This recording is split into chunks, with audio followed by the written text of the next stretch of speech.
আজকে হচ্ছে 17ই আগস্ট আর আজকে 16 সরি প্রথমেই ভুল 16 তারিখ আর আজকে হচ্ছে মা আমার বাড়িতে আসবে। মা বলতে মা মনসা। তো ঘর দুয়ার তো এতদিন ধরে দেখলেন কি অবস্থা, না আমি ভালো করে ব্লগিং করতে পারছিলাম না, আমি যে মানে কাজকর্ম এতই ব্যস্ত ছিলাম। আর হ্যাপি সিম্বাকে তো দিয়ে এসেছি, যদিও সেই ব্লগ এখন এডিট করেই জানি কবে করে পোস্ট করব। আর চলুন আগে ঘরটা দেখে দিই, আপনারা দেখেছেন সেই ঘর দুয়ারে কী অবস্থা, আর এখনকার ঘর দুয়ারে কী অবস্থা সেটা একবার দেখিয়ে দিই। আর অলরেডি ঠাকুর কুমোর আমার যেখানে আমরা বাঁধিয়েছি কুমোরটুলিটা মানে শালকিয়াতে, তো ওখান থেকে ঠাকুর বেরিয়ে গেছে। জাস্ট কিছুক্ষণের সময় চলে আসবে মা। এই একটা বছর পুরো ওয়েট করে থাকি মা আসবে পুজো করবার। এই একটা সপ্তাহ প্রচুর খাটনি থাকে, তারপরেও আমরা কোনো ক্লান্তি নেই, কিন্তু মা যখন চলে যায় আর তখন প্রচণ্ড ক্লান্তি লাগে আর প্রচণ্ড কষ্ট লাগে যে এতদিন এত তোড় জোর জাস্ট 3 দিনেতে শেষ। চলো আগে ঘরটা দেখিয়ে দিচ্ছি। এই যে এতদিন এই জায়গাগুলো একদম কি অবস্থা ছিল, এখানে পুরো খাট টাট খুলিয়ে দেওয়া হয়েছে। আর এখানে এই খাটের যেগুলো থাকে না, যাই হোক কী বলে জানি না, এগুলো রেখে দিচ্ছি। এইটা নিচে পাতা হবে শালু কাপড়টা, এখানে লাইট লাগানোর জন্য সব ব্যবস্থা করা হয়েছে। আর এইটা হচ্ছে চাদুয়া, এটা ওপরে লাগানো মানে লাগিয়ে দেওয়া হবে। আর এখানে হচ্ছে মায়ের যত বাসনপত্র সব মেজে ধুজে একদম ঝাঁকাঝাঁক করে দিয়েছি। এই দেখুন লাইটটা জ্বালিয়ে দিই, একদম পুরো সোনার মতন চকচক করছে। এই দেখুন এখানে আমরা এখন যেহেতু মা আসবে, মাকে বরণ করব, ওর জন্য সব রেডি। চলো তাহলে যাওয়া যাক। আর এই ঘরগুলো সেরকম পুরো একদম নিট অ্যান্ড ক্লিন, এইগুলো সব বৃষ্টির জন্য রেখে দিয়েছি, এই ঘরগুলো পুরো ফাঁকা করে দিয়েছি। পর্যন্ত ননদরা কেউ আসেনি, যেহেতু আজকে একটু এদিকে ওই হরতাল যাওয়া আছে, তো ওর জন্য সবাই লেট করে আসে না, তো এত করে সবাই চলে আসে না। অলরেডি এক ননদ বেরিয়ে গেছে বাড়ি থেকে, একটু সময় লাগবে আসতে, আর বড়দি একটু রাত হয়ে যাবে। চলো তাহলে ব্লগটা শুরু করেছি। অতি অবশ্যই ব্লগটা দেখার পর না আপনারা না লাইক করেন না, প্লিজ প্লিজ প্লিজ। ব্লগ দেখার পর একটা লাইক কি আছে, চলো।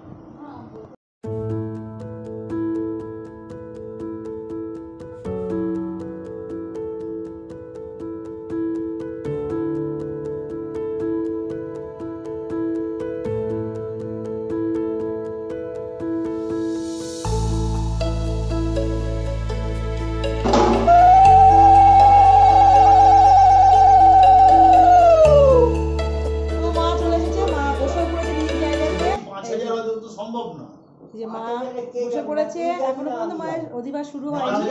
আর এখানে কালকে ফুলমালা নিয়ে ডিসকাস চলছে।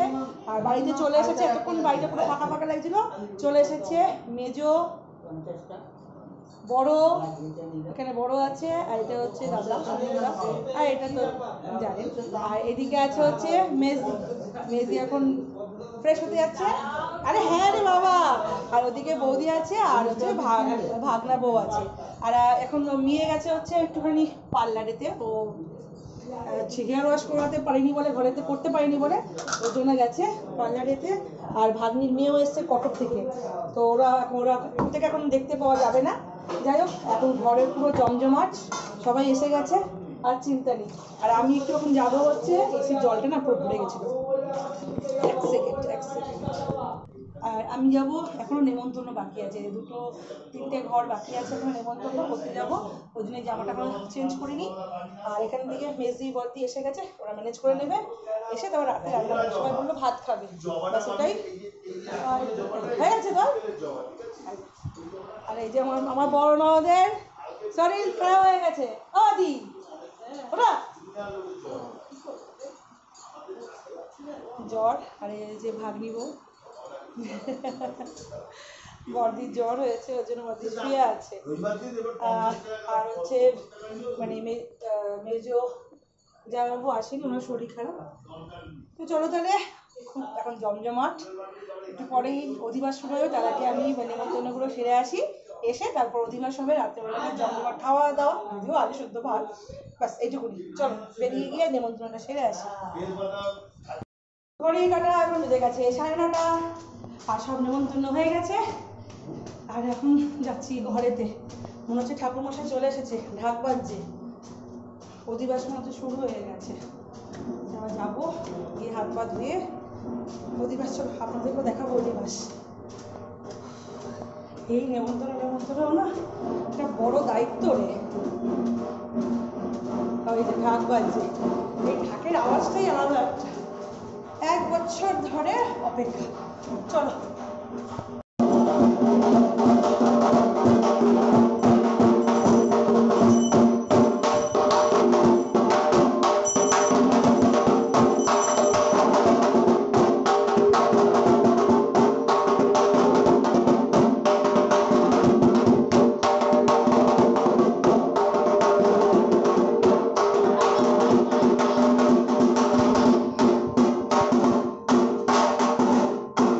পান্না আসেনি।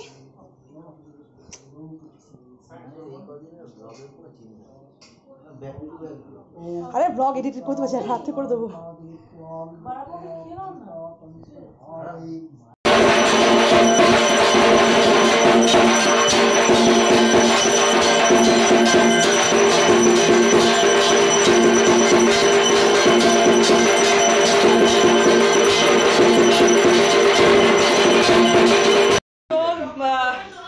ঠাকুরের অধিবাস হয়ে গেছে, এখন ঘড়িকাটা বেজে গেছে 10:30 কাছাকাছি, আর নিয়ে বসে পড়েছি।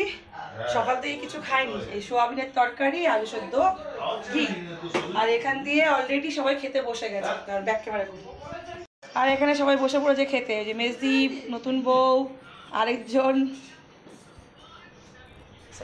যখন থেকে এসছে খেয়েই যাচ্ছে, যখন থেকে এসছে খেয়েই যাচ্ছে, খাওয়ানোর রে নাই। তুই 2 দিন পর আমার মতন হয়ে যাবি, তুই চিন্তা করিস না, 2 দিন পর একদম আমার ক্যাটাগরি হয়ে যাবি। হ্যাঁ, আর ওখান দিয়ে বড়দি শুয়ে আছে, বড়দি এখন এই বড়দি জ্বর তো আবার এসছে রে বড়দি তাহলে। আর এখান দিয়ে আমার বান্ধবী সোনা, পুকু খেয়ে নিয়েছিস? কেমন? এই সোয়াবিনটা কেমন হয়েছে? ভালো ছিল। হ্যাঁ, আমি না এ মুখে টেস্টও করিনি যে এ করতে হবে। আর এখান থেকে ঠাকুরমশাই, আর এই যে মাকে এখন গুড নাইট বলতে হবে। কি সোয়াবিনটা আমি বানিয়েছি? মিথ্যে কথা। এ মা, আচ্ছা সোয়াবিন যদি ভালোই না হয়, পুরো সোয়াবিনের কড়াই পুরো খালি। আচ্ছা বোঝাবো তোদেরকে পরে। আচ্ছা ভালো হয়নি। আমি বললাম তো সোয়াবিন একমাত্র ভালো হয়েছে, বাকি সব খারাপ হয়েছে। বাকি তো কিছু ছিলই না, ডাল ছিল, আর তো কিছু নেই। সোয়াবিন ছাড়া বাকি সব ভালো। বোঝাবো তোকে কালকে। চলো খেয়ে নি, তারপর ব্লগটাকে পরে এন্ড করবো। হ্যাঁ, ওই যে সোয়াবিন খারাপ হয়েছে, আর ওখান থেকে সোয়াবিন এখন নিয়ে নিচ্ছে। ওই যে যদি সোয়াবিন খারাপই হতো, সোয়াবিনের পুরো একদম শেষ। কি থালা খালি হয়ে যাচ্ছে, আর সোয়াবিন পুরো শেষ করে দিয়েছে। তাও একটুখানি দেখেছিলাম সোয়াবিনটা, এখন তো তাও কিচ্ছু নেই, পুরো প্লেট খালি। 12টা বেজে গেছে, খাওয়া দাওয়া কমপ্লিট, আর সবাই এখান থেকে শুয়ে পড়েছে। এই যে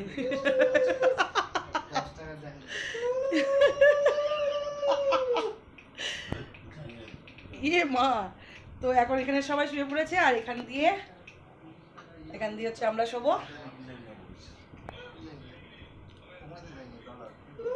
এই যে ওর কোনো খেয়ে দিয়ে কাজ নেই, শুধু করতেছে। চল গুড নাইট বলে দে, কালকে আবার দেখা হবে।